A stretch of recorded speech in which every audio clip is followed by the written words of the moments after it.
Cara yang keempat, yakni ngaji bersama masyaikh. Pertama, kepada Kiai Haji Ahmad Bahauddin Nur Salim, kepadanya waktu dan tempat dipersilahkan. Assalamualaikum warahmatullahi wabarakatuh. Bismillahirrahmanirrahim. Alhamdulillahirabbil alamin wassalatu wassalamu ala asyrofil mursalin sayyidina maulana Muhammadin wa ala alihi washabihi ajmain. Amma ba'du. Yang kita hormati bersama guru kita bersama Kiai Haji Abdul Wahab Maimun, semua keluarga besar Mbah Maimun, Gus Yofur, Neng Nadia, semuanya kita hormati, dari Pertamina semuanya, wonten Mas Ari, wonten Mas Solikin, Mas Latif, semuanya saya hormati. Saya sebetulnya sudah 3 tahun yang lalu sering dimintai ngaji sama Pertamina, dan karena saya sudah daftar jadi resi, tengok-tengok di rumah itu sudah nggak mau ya. Alhamdulillah Pertamina punya cara yang agak nggak benar itu, memanfaatkan Gus Yofur ngundang saya. Semoga Allah memaafkan. Itu otak politiknya masih jalan itu. Tapi alhamdulillah semoga ini kesalahan yang dimaafkan Allah Subhanahu wa taala. Karena politik itu penting. Dulu itu ada orang berdoa di depan makam Rasulullah SAW. Itu doanya itu agak mengganggu, itu agak menteror. Ya Allah, jika saya jadi orang baik, maka yang senang ini kekasihmu, yaitu Rasulullah SAW. Tapi kalau saya jadi orang jelek, itu yang senang musuhmu, yaitu setan. Monggo terserah, jenengan mau menyenangkan kekasih jenengan atau menyenangkan musuh jenengan, monggo monggo. Itu kata Allah, ini agak repot. Intinya terus, ya sudah kamu jadi orang baik saja, biar kekasih saya seneng. Jadi kadang-kadang hubungan dengan Allah juga harus pakai politik gitu. Jadi in kuntu sholihan surra habibuk.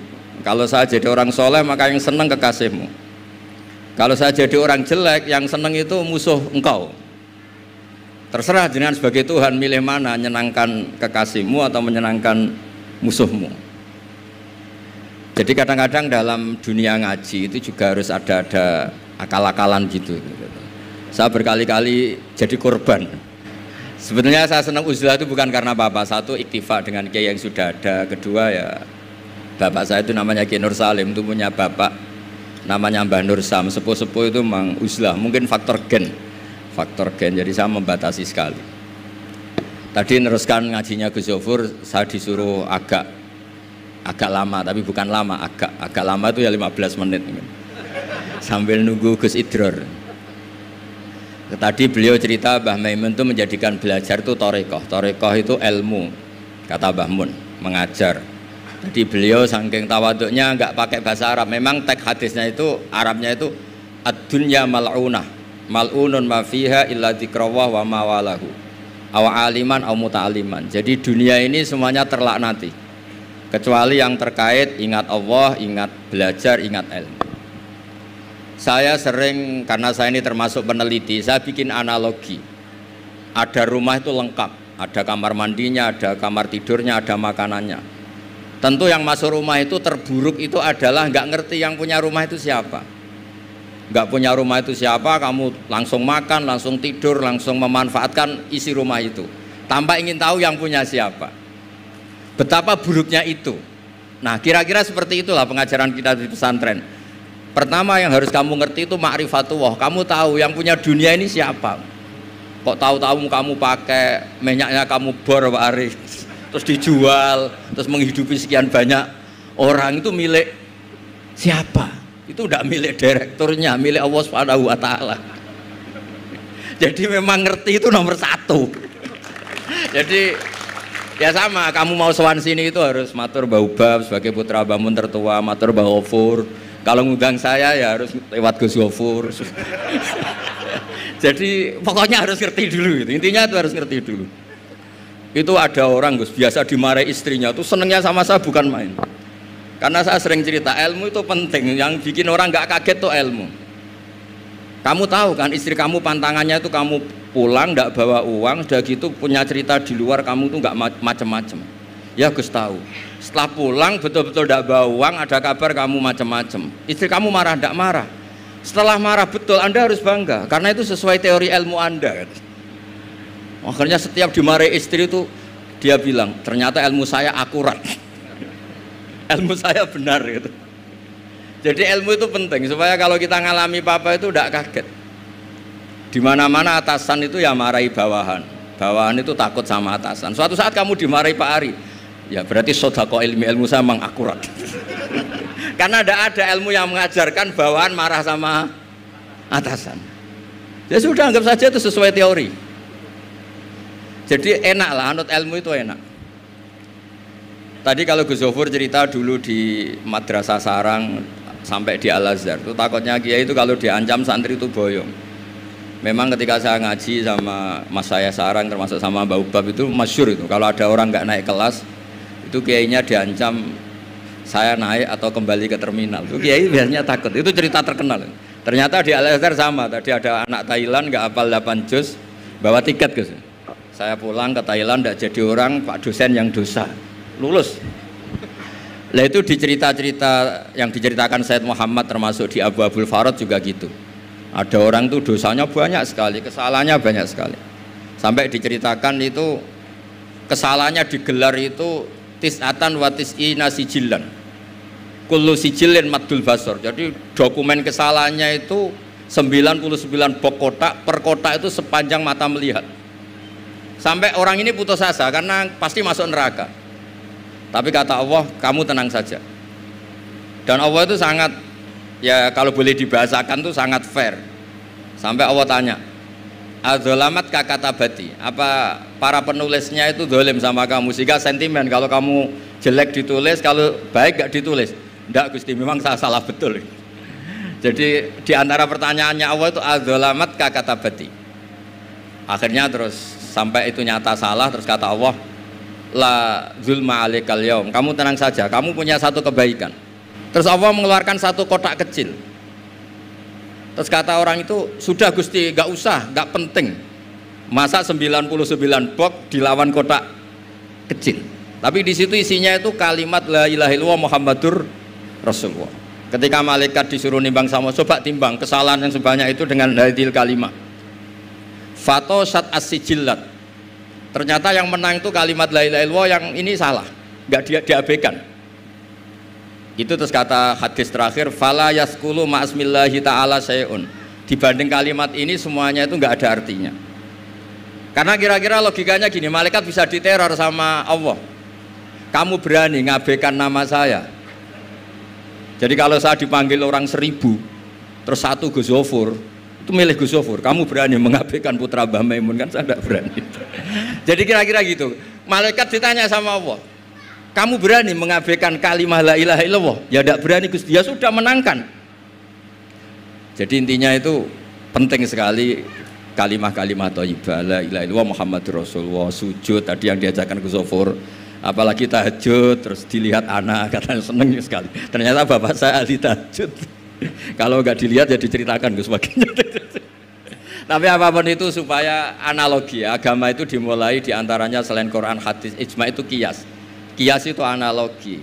Ya kayak tadi, kamu masuk rumah, di situ semuanya lengkap, fasilitas lengkap, kamu pakai aja tanpa terlintas tahu yang punya itu siapa, yang mengizinkan itu siapa. Betapa buruknya itu. Sama betapa buruknya kita nikmati alam raya ini kemudian tidak tahu yang punya siapa. Nah, mengerti itu disebut ma'rifatullah. Orang yang tidak ngerti itu termasuk dalam riwayat tadi, ad-dunya mal'unatun mal'unun ma fiha illa dzikrawah wa mawalahu au aliman au muta'aliman. Nggih niku ngoten mawon, nak kata-kata sing bingung mboten kula tok, jenengan luwih bingung. Mergo napa nggih? Repot kabeh lho. Ilmu nak kakean repot. Kula mawon repot malah jenengan repot. Soalnya tak janjeni swarga ngoten mawon kersane seneng. Mau jare Gus Zofur ngoten. Ado-ado Semarang rene numpak bis mlebu hadis man salaka tariqan yaltamisu fi ilman sahalallahu lahu tariqan apa ilal jannah. Jadi pokoke ngaji teng adat pesantren guys, pokoke sing seneng wis mboten ngancam-ngancam wis. Ini wasiate bapak kula. Bapak kula sering cerita, wong ning omah diamuk bojone utange akeh. Neng tempat ngaji diancam neraka, jadi neng omah diancam, neng tempat ngaji diancam, jadi min jahanam ila jahanam. Kata bapak saya, pokoknya ngaji ku sing seneng. Alhamdulillah Guru saya juga guru bapak saya Mbah Maimun tuh kalau ngaji ya guyon itu. Sampai pernah beliau cerita, aku tahu disalahno wong ngaji kok guyon terus. Dawe Bamun lucu. Mergo aku wis iso maca, cara rapati iso ya ora iso guyon, mergo wis meruntus roh kitab iku. Pas kok mikir tertibe piye wis meruntus. Ora kober apa? Guyon. Supir nampun ahli kan santai mawon guyon, nak latihan kan tegar. Jadi kadang-kadang guyon itu buktekno alime, orang tertentu tapi tentu yang sekali Mbah Mun, yang sekali orang-orang itu. Nggih mboten mawon kula kepengin nggih pokoke jenengan ngerti lah kenapa yang tidak malun, yang tidak terlaknati itu orang yang ngerti, karena kamu masuk Pertamina harus tahu direkturnya siapa, prosedurnya kayak apa, masuk rumah juga gitu, nyupir juga gitu. Pertama yang harus tahu ini remnya kayak apa, semuanya harus tahu. Dan tentu di alam raya ini yang penting adalah tahu. Makanya Imam Bukhari ketika cerita babu fadilatil ilm, terus beliau mendalil qala ta'ala fa'lam annahu la ilaha illallah fabada'a bil ilmi. Kata beliau kalimat yang menyelamatkan dunia akhirat itu la ilaha illallah Muhammad Rasulullah. Hanya kata ilmu yang bisa mendahului kalimat itu, yaitu fa'lam annahu la ilaha illallah. Jadi kalimat yang sesakral itu gak ada kata yang mendahului kalimat itu kecuali kata ilmu, yaitu fa'lam. Kata Imam Bukhari fabada'a bil ilmi. Nggih ngoten mawon Mas Ari, matur nuwun sanget. Assalamualaikum warahmatullahi wabarakatuh. Kepada Kiai Haji Ahmad Bahauddin Nur Salim kita haturkan terima kasih. Kemudian sebelum kita beranjak kepada acara selanjutnya, kepada audiens dipersilahkan untuk bertanya, dipersilahkan. Assalamualaikum warahmatullahi wabarakatuh. Nami Muhammad Nasoha dari JPPU Ahmad Yani. Saya akan menanyakan yaitu masalah kalau jasad sudah mati itu di alam kubur, kalau ruh setelah meninggal dunia itu di mana, saya akan tanya. Terima kasih. Wassalamualaikum warahmatullahi wabarakatuh. Terima kasih. Assalamualaikum warahmatullahi wabarakatuh. Agus dari Semarang. Yang pertama, pada hari ini kami sangat berbahagia karena bisa berkumpul di majelis ilmu ini. Mudah-mudahan tergolong tadi yang muta'aliman atau mu'aliman. Yang ingin saya tanyakan pada Gus Baha, tadi ada analog bahwa ketika orang masuk rumah yang sudah komplit dengan semuanya, mestinya tidak langsung makan tanpa berpikir sesuatu, ini milik siapa. Lah kaitannya dengan Pertamina Persero yang memang tugasnya mengbor minyak dan sebagainya itu kan pasti ada yang memiliki. Barangkali selama ini belum ada ritual khusus yang mohon izin atau bagaimana kepada yang punya, sebaiknya bagaimana Pertamina dalam mengawali proses-proses yang harus dilakukan. Terima kasih. Assalamualaikum warahmatullahi wabarakatuh. Yang roh yang jawab Gus Iid, kalau itu saya yang jawab. Rohnya di mana Gus? Ikut pesawat terbang apa enggak? Itu bagian pengisian bahan bakar pesawat. Ya, bismillahirrahmanirrahim. Assalamualaikum warahmatullahi wabarakatuh. Alhamdulillah wassalatu wassalamu ala Rasulillah wa ala alihi wa sahbihi wa man wala wala haula wala quwata illa billah. Amma ba'd, yang saya hormati seluruh masyayikh dan dari jajaran Pertamina, terlebih Kiai Haji Abdullah Wahab, Gus Baha, Kiai Haji Abdul Ghafur dan seluruhnya para ulama yang ada hadir di sini. Langsung saja mengenai roh itu yang saya baca, jadi Al-Quran itu mengatakan kullu syai'in halikun illa wajhah, semua itu akan hancur kecuali Allah Subhanahu wa taala.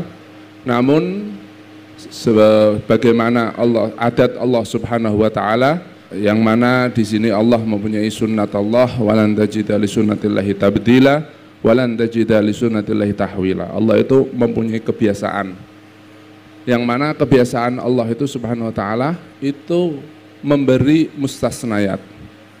Likulli syai'in mustasnayat. Jadi umpamanya orang kalau makan biasanya kenyang, orang biasanya makan akan kenyang, tetapi sesekali kadang makan nggak kenyang. Orang kalau masalah naudzubillah tertabrak, biasanya dengan kecepatan sekian akan meninggal. Tapi Allah Subhanahu wa taala ingin menunjukkan kekuasaan bahwasanya semua ini adalah kehendak Allah Subhanahu wa taala, yang mana alam, aturan alam itu juga yang membuat Allah, tetapi aturan alam itu tidak bisa mengatur semuanya, ternyata yang mengatur adalah Allah Subhanahu wa taala. Sesekali berbeda, ada sesuatu yang aneh dari aturan alam tersebut, entah nanti disebut mukjizat, karomat, maunah dan lain-lain. Nah, menurut ulama yang saya baca ya, itu roh ini termasuk mustathnayat beserta ada malaikat hamalatul arsy atau apa, itu yang kekal, termasuk surga kalau nggak salah. Surga itu kan ada khilaf. Surga itu sekarang sudah wujud, surga besok ini loh. Surga besok ini sudah wujud apa ghairu mawjud. Nah itu, kalau sekarang sudah wujud, masa hancur dulu akan ada lagi. Nah, jadi termasuk pengecualian dari sesuatu yang hancur itu termasuk adalah roh. Jadi roh kita ini yang akan abadi ila yaumil qiyamah. Jadi ini sekian dari kami. Ya, terima kasih ini ya Mbah Hasyim Asy'ari itu ya. Mbah Hasyim Asy'ari itu punya kitab namanya Risalatu Ahlis Sunnah wal Jamaah. Mbah Hasyim Asy'ari itu pendiri Nahdlatul Ulama. Di bab-bab akhir itu ada cerita tentang yang ditanyakan oleh siapa namanya? Pak Nasuha ya.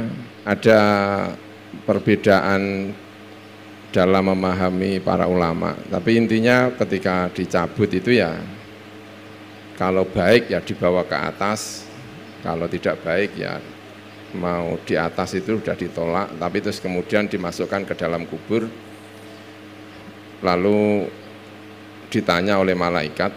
Nah, yang menarik itu tidak di dalam kitab risalah itu yang saya baca, dan saya pikir saya perlu menyampaikan ini.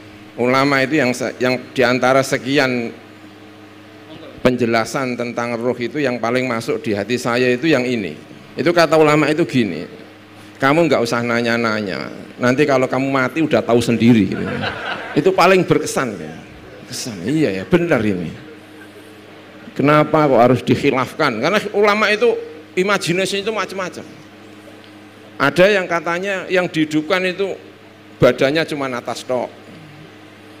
Ada yang mengatakan semuanya, ada yang mengatakan lagi saking bingungnya itu ya atasnya tapi bawahnya ikut-ikutan. Itu saking imajinasi. Terus ulama yang terakhir itu yang menarik. Udahlah nggak usah nanya-nanya. Sebentar lagi kamu mati dan tahu nanti kalau pengen ke dunia nanti bisa cerita-cerita setelah mati tapi.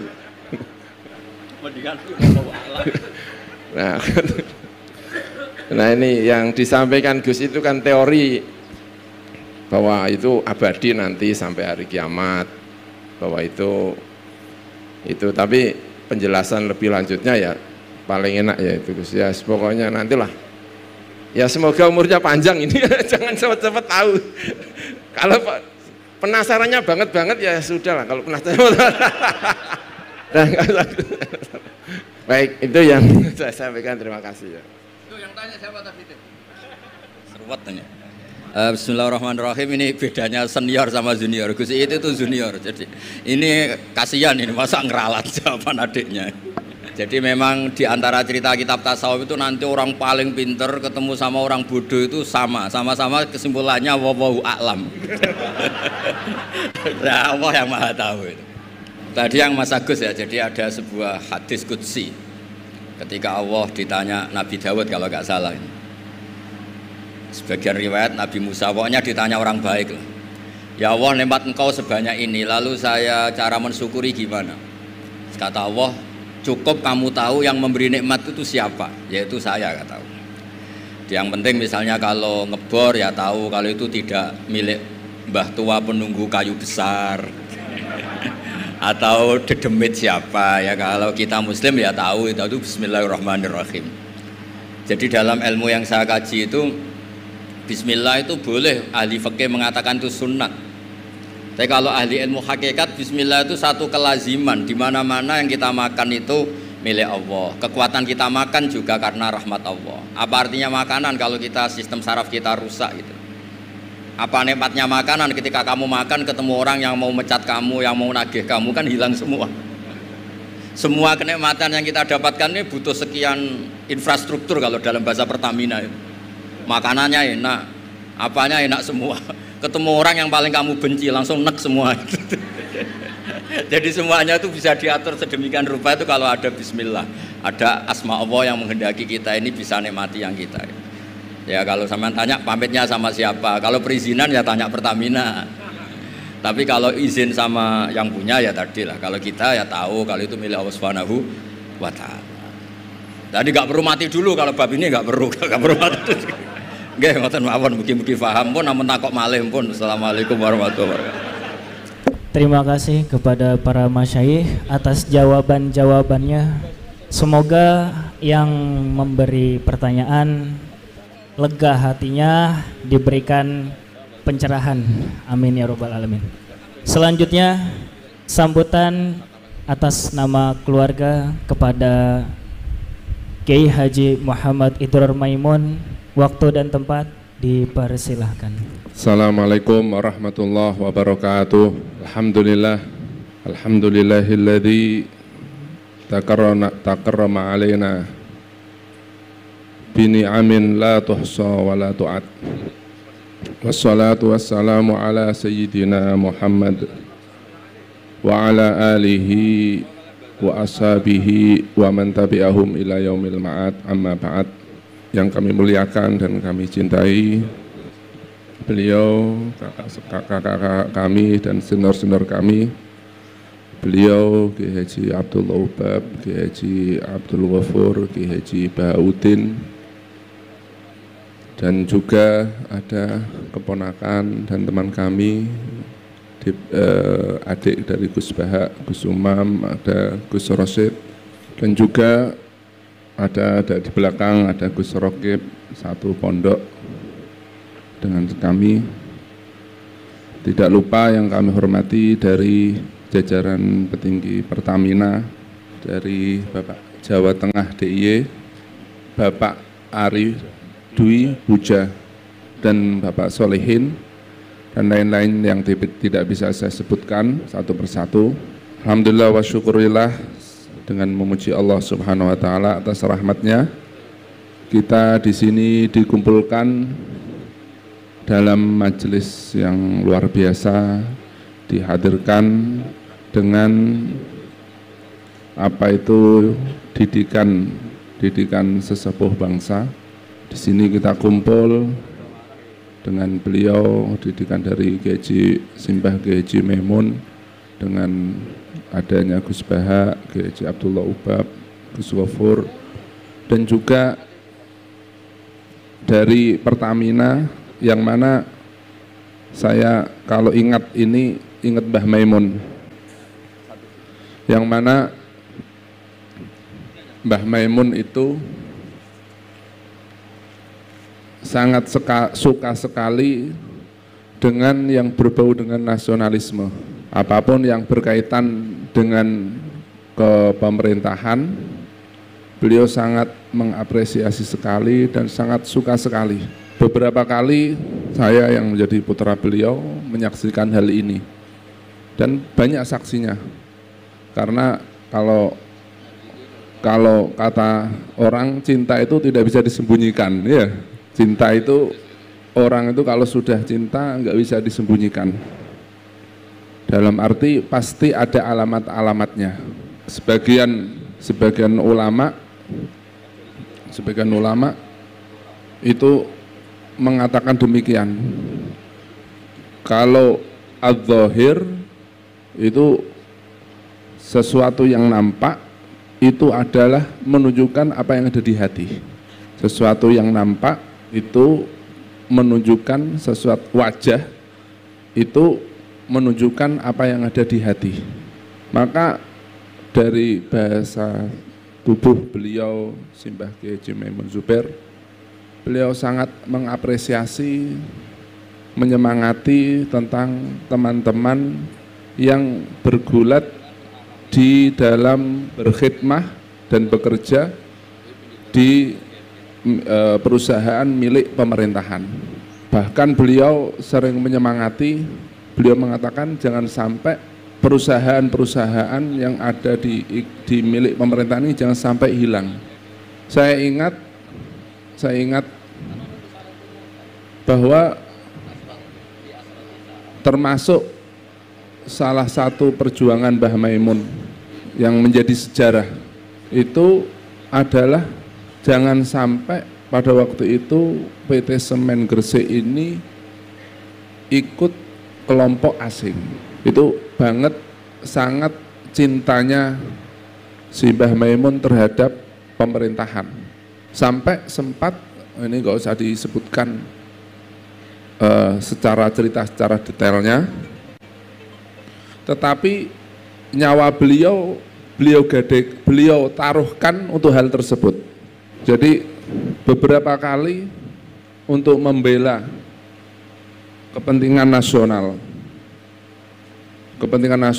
termasuk apa itu perusahaan-perusahaannya, itu nyawa beliau gadekan dan siap untuk dibunuh untuk hal tersebut. Para hadirin yang saya muliakan, alhamdulillah wa syukurillah, jadi itulah keluarga, maksudnya saya, itulah pendidik kami yang ada di sini. Bagaimana beliau juga mewarisi dari guru beliau Kiai Haji Zubair, ayahanda beliau, juga untuk demi negara, membela negara, juga beliau taruhkan nyawa beliau untuk berjuang untuk sebuah integritas dan kemerdekaan bangsa ini. Dalam arti begitulah keluarga dan pendidik atau masyayikh atau guru-guru kami mendidik kita, sehingga saya di sini walaupun belum pernah berjumpa, belum pernah ketemu, belum pernah apa-apa, tetapi sangat melekat di hati kami cinta beliau pada Mbah Maimun, sehingga hal itu menjadikan kami cinta dengan jenengan sedoyo. Dan kami atas nama keluarga mengucapkan selamat datang, ahlan wa sahlan bihudurikum, sugeng rawuh atas kerawan jenengan, ziarah jenengan, silaturrahim, yang mana dikatakan bahwa ajaran agama Islam itu adalah ajaran yang ingin merekatkan. Jadi tugas Rasulullah SAW, dan hal itu diteruskan oleh para kiai, itu adalah bagaimana merawat hubungan baik, cinta antara satu sama yang lainnya. Bagaimana Rasulullah SAW merekatkan kabilah Muhajirin dan Ansor, bagaimana Aus dan Khazraj disatukan, dan bagaimana kata Mbah Maimun, Rasulullah SAW adalah seseorang yang berjiwa nasionalisme, dalam arti menyatukan satu bangsa Arab menjadi satu nusa, satu bangsa, satu bahasa. Arab yang dulu tercerai-berai, ini katanya Mbah Maimun, sekarang sekarang sejak wujud Rasulullah SAW itu menjadi luar biasa, hilang kebodohan, mempunyai thaqafah atau mempunyai peradaban, mempunyai makanan-makanan yang ada di dunia dibawa ke Arab semua. Hal itu karena persatuan yang dipupuk dan dilakukan oleh Rasulullah SAW terhadap negara Islam dan terlebih-lebih bangsa Arab yang dulunya tercerai-berai. Dalam sejarah dikatakan tidak ada bangsa yang bercerai-berai sebelum Rasulullah SAW seperti bangsa Arab. Tetapi dengan wujudnya Rasulullah SAW memupuk rasa cinta antara satu sama yang lain, menjadi bangsa yang kuat, menjadi bangsa yang luar biasa, sebagaimana hal ini disampaikan oleh ayahanda kami Kiai Haji Maimun Zubair. Begitupun tugas para ulama-ulama, yaitu menyatukan bagaimana satu sama yang lain itu walaupun ada perbedaan tetapi itu saling mencintai, saling senang. Hal ini dibuktikan bahwa dulu kiai-kiai kita mengatakan bersatu, atau yang disebut sekarang NKRI, Negara Kesatuan Republik Indonesia. Para hadirin yang saya muliakan, jadi agama Islam adalah agama yang ingin menyatukan, ingin memberikan rasa cinta, kasih sayang antara satu sama yang lainnya.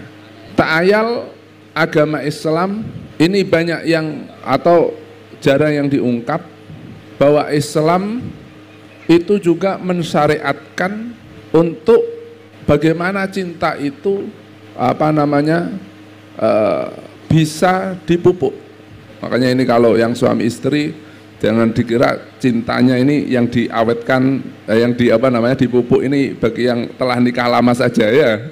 Tetapi ini bagaimana ajaran Islam memupuk rasa cinta ini, mensyariatkan beberapa syariat yang kalau dihitung-hitung luar biasa. Saya ingat bahwasanya ini dari yang mudah dulu ya, dari yang bagaimana rasa cinta itu saat antara individual seseorang itu harus dipupuk. Ini banyak sekali agama Islam memberi ajaran syariat. Di antaranya Rasulullah SAW dawan tahadau tahabu, kalian saling berhadiahlah, tahabu maka saling mencintai. Rasulullah SAW mengatakan, mengutip dari hadis qudsi, qala Allah Ta'ala wajabat mahabbati lil mutahabbina fiyya wal mutazawirina fiyya wal mutajalisina fiyya wal mutabadzilina fiyya. Wajib cintaku, kata Allah Subhanahu wa taala, bagi ini jadi pilar 4, seperti Mbah Maimun katakan, pilar itu 4. Jadi pilar apapun 4. Rumah cagaknya kalau 4 ya, rumah Jawa. MPR itu PB, NU, Pancasila, Bhinneka Tunggal Ika, NKRI, Undang-Undang 45.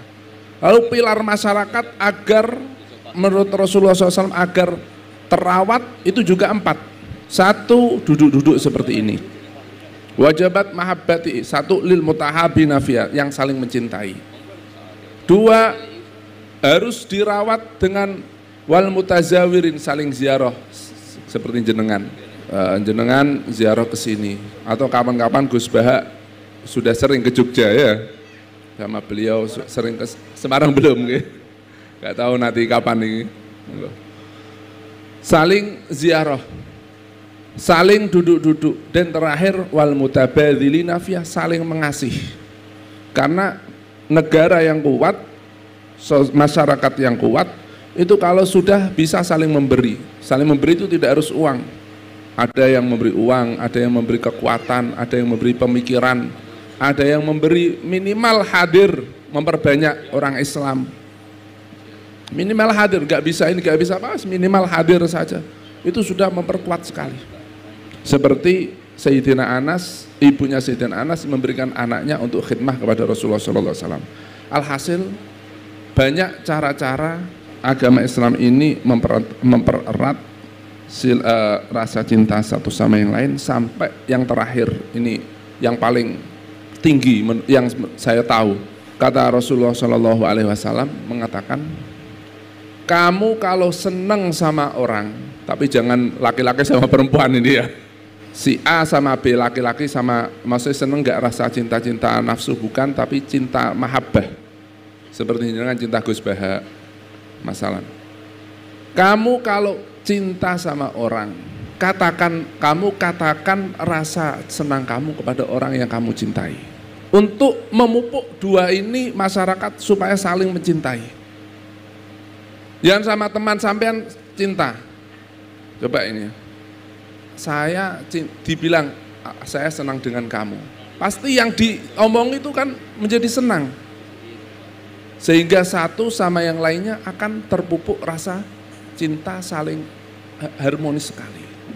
Jadi bagaimana agama Islam ini sangat-sangat ingin menyatukan satu sama yang lain, sehingga sampai diperhatikan oleh Allah Subhanahu wa taala memberi syariat, memberi ajaran lewat Rasulullah SAW sampai orang Islam, orang yang percaya kepada Rasulullah, percaya kepada Allah Subhanahu wa taala, kamu kalau percaya saya, kalau kamu senang kepada seseorang, teman kamu, orang yang baik yang kamu senangi, katakan, ungkapkan rasa cinta itu kepada yang lain supaya percintaan itu menjadi lebih kokoh, lebih kuat, bukan dari satu saja tapi satu sama yang lain begitu mencintai, saling mencintai. Dan hal ini kami selaku dari keluarga juga untuk melakukan hal ini, saya ungkapkan dari keluarga mewarisi dari ajaran Syekh Haji Maimun Zubair, kami mencintai kalian yang bekerja di Pertamina. Saya ucapkan ahlan wa sahlan, terima kasih atas kunjungannya, dan apabila ada kesalahan saya mohon maaf sebesar-besarnya.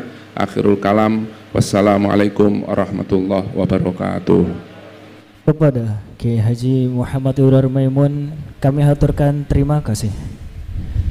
Selanjutnya ke acara terakhir, yakni penutup dan doa kepada Kiai Haji Abdullah Ubab Maimun dihaturkan.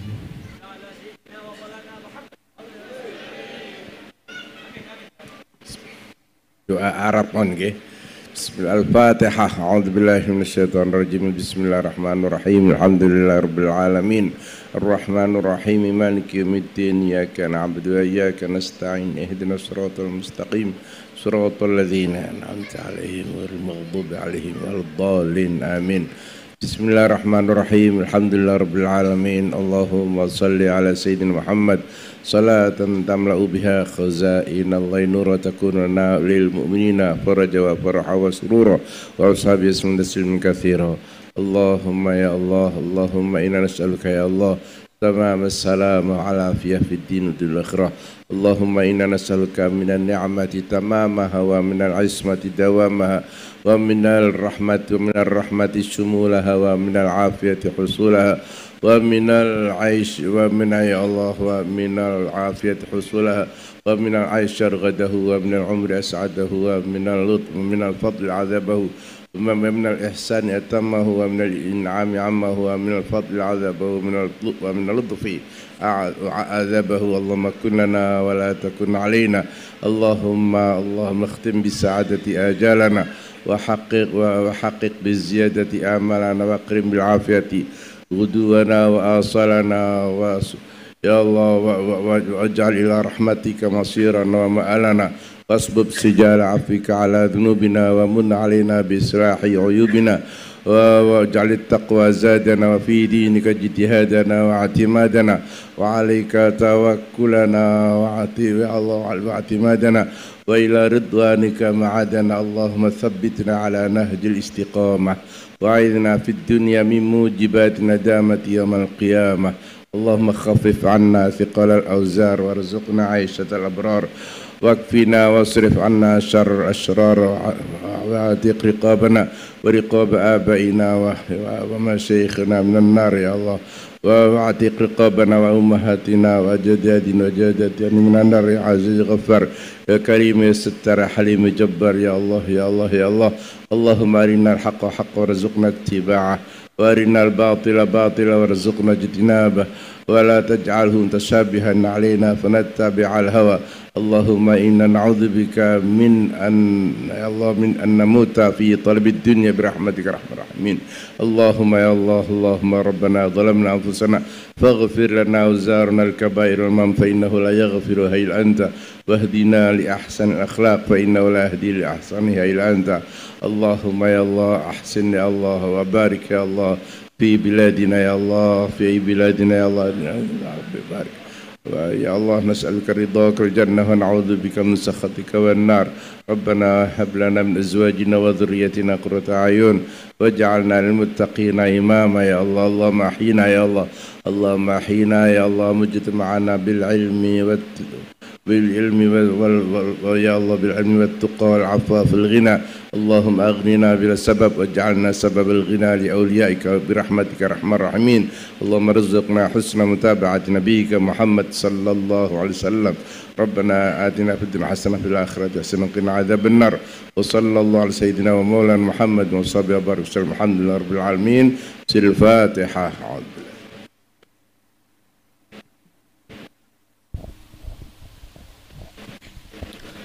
Kepada para masyayikh, kepada para tamu undangan dan para hadirin hadirat, saya haturkan terima kasih. Saya selaku MC pada acara siang hari ini pamit undur diri dan mohon maaf. Wassalamualaikum warahmatullahi wabarakatuh.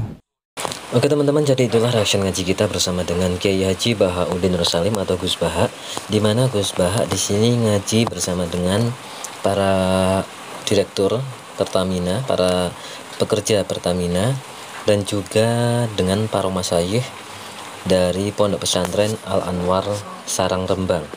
Pondok pesantrennya Kiai Haji Maimun Zubair, dan di situ ada beberapa putra-putra beliau, ada Gus Ubab, ada Gus Ghafur, dan juga ada Gus Idror.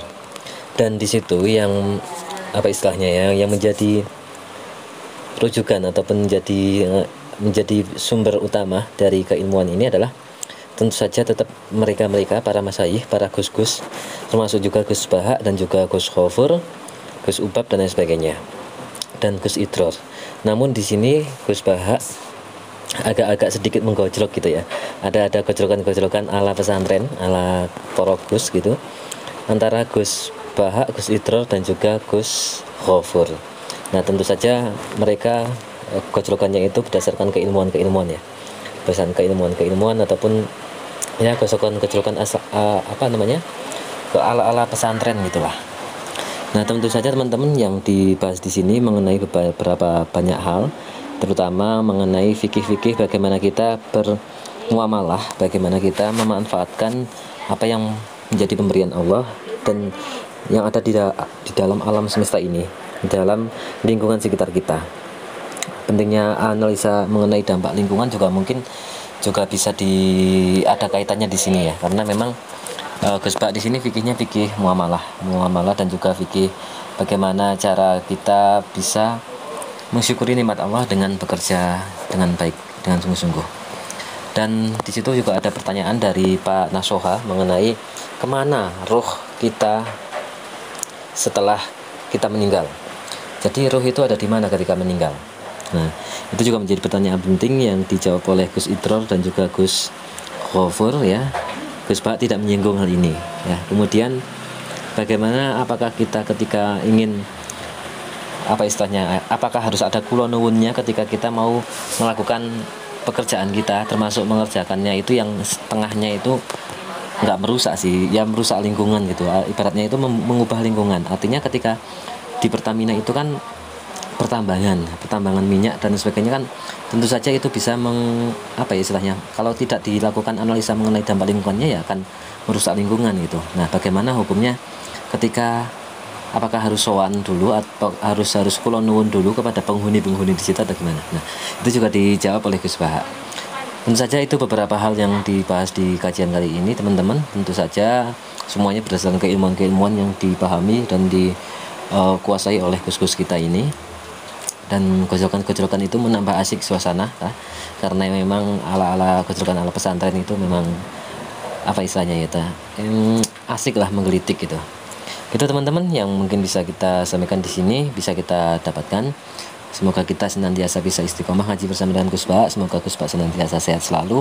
Semoga kita semua terus-menerus mendapatkan rezeki yang berlimpah dari Allah Subhanahu wa taala, diberikan kesehatan bareng-bareng sehingga kita bisa terus-menerus mengkaji keilmuan dari Allah melalui Gus Bak ini. Sekali lagi terima kasih teman-teman, terima kasih. Wassalamualaikum warahmatullahi wabarakatuh.